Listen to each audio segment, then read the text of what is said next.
আমার পাশে আছেন যিনি দীর্ঘদিন থেকে কবিতা এবং সাংবাদিকতার সাথে জড়িত রয়েছেন, জনাব এসপি শিপু। ধন্যবাদ সিলেট চ্যানেলের আনোয়ার ভাইকে। আমরা জানতে চাই এসপি শিপু সাহেব আপনার কাছে যে আপনি তো দীর্ঘদিন থেকে কবিতা এবং সাংবাদিকতার সাথে জড়িত আছেন। আপনি কতদিন যাবৎ জড়িত আছেন যদি একটু বলতেন দর্শকের উদ্দেশ্যে। আসলে আমার বয়স বর্তমান 1992 সালের 29শে ফেব্রুয়ারি আমার জন্ম। তো যখন 8 বছর বয়সে প্রথম আমার কবিতা লেখা হাতে করি।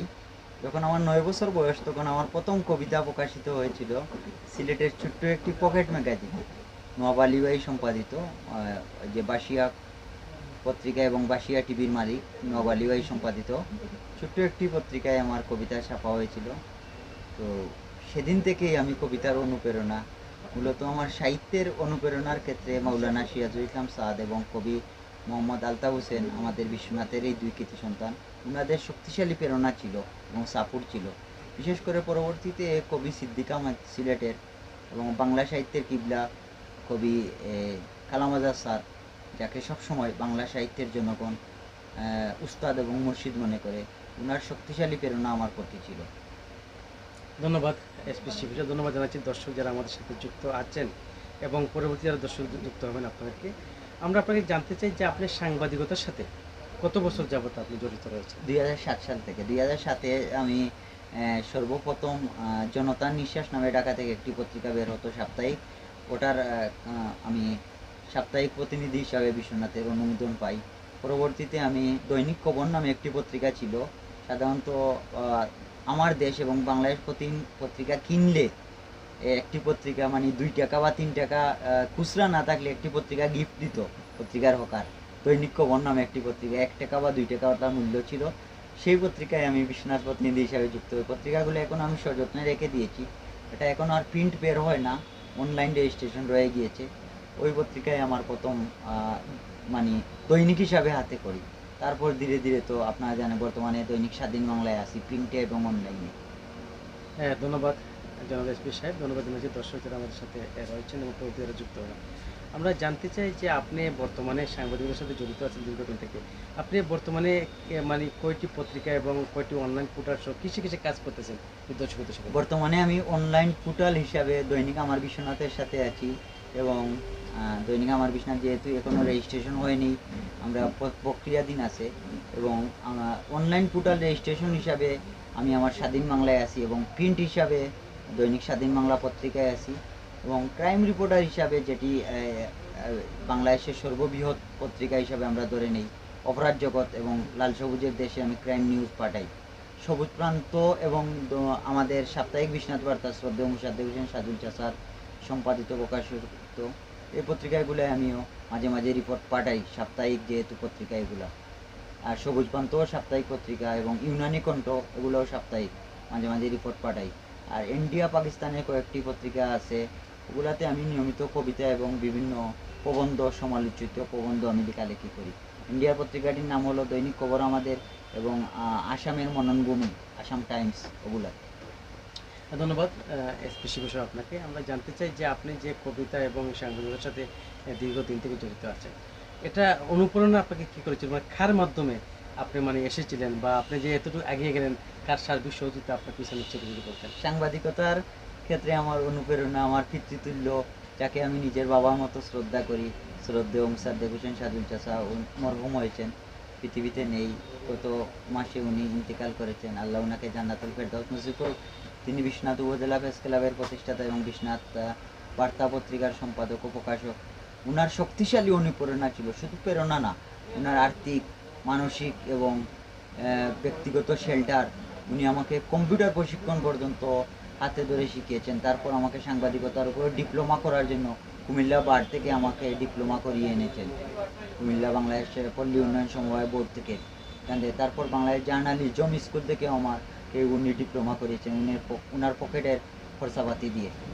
ওনার শক্তিশালী অনুপ্রেরণা ছিল। তারপর সাংবাদিকতায় যিনি আমাকে মাঠ পর্যায়ে সবসময় শেল্টার দিতেন, তিনি আমাদের এই যে গোলাপগঞ্জের রনখেলি এলাকার শ্রদ্ধেয় বড় ভাই এবং সিলেটের সাবেক জেলা প্রশাসক এবং আওয়ামী লীগ সভাপতি শ্রদ্ধেয় আব্দুল জহির সুফিয়ান সাহেবের সুযোগ্য ভাতিজা গোলাপগঞ্জ উপজেলা ছাত্রলীগের নেতা এবং সিলেট জেলা ছাত্রলীগের অন্যতম নেতা, বাংলাদেশ ল কলেজের জাতীয় কেন্দ্রীয় নেতা, ঢাকা ইউনিভার্সিটি ছাত্রলীগের অন্যতম নেতা শ্রদ্ধেয় আফজাল হোসেন সুহেল ভাই, ওনার যে অকৃত্রিম স্নেহ ভালোবাসা আজীবন আজীবন আমি শ্রদ্ধা করে স্মরণ করি, ওনাদের কখনো আমি বলতে পারবো না।